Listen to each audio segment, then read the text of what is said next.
Hi friends, సేమియా ఉప్మా ఎలా ready చేస్తారో చూపిస్తా. ముందుగా సేమియా వేపుకోవాలి. వేపుకున్న తర్వాత ఉల్లిపాయ, పచ్చిమిరకాయ, కరివేపాకు, పచ్చెనపప్పు, పోపులు. పచ్చెనపప్పు ఎక్కువ వేసుకోండి, సేమియా ఉప్మా బాగుంటుంది.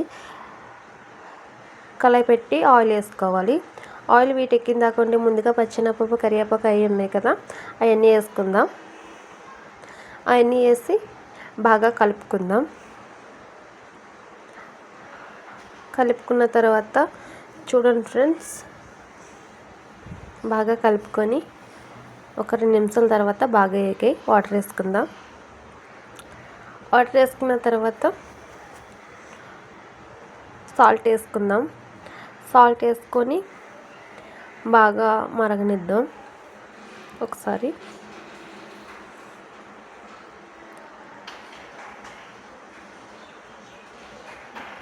మరిగిన దాకా పచ్చెనపప్పు వేసాం కదా ఫ్రెండ్స్, మూత పెడదాం. మూత పెట్టి ఒక 5 నిమిషాలు అలాగా సిమ్లో ఉంచుదాం. ఉంచిన తర్వాత మూత తీసి చూద్దాం. చూడండి ఫ్రెండ్స్, పచ్చెనపప్పు కూడా బాగా ఉడికింది. ఉడికిన తర్వాత ఒకసారి బాగా కలుపుకొని సాల్ట్ సరిపోయిందో లేదో చూసుకుందాం. సాల్ట్ సరిపోతే సాల్ట్ వేసుకోండి. వేసుకున్న తర్వాత సరిపోయిన తర్వాత సేమియా పోసేసుకుందాం. సేమియా పోసేసి ఒకసారి బాగా కలుపుదాం. బాగా కలుపుకొని మూత పెడదాం. మూత పెట్టి అలాగే 5 నిమిషాలు సిమ్లో ఉంచండి.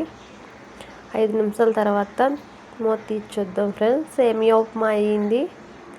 ఒకసారి బాగా కలుపుకొని చిన్న కరివేపాకు వేసుకుందాం. కరివేపాకు వేసుకొని ఒకసారి మళ్ళీ కలుపుకుందాం.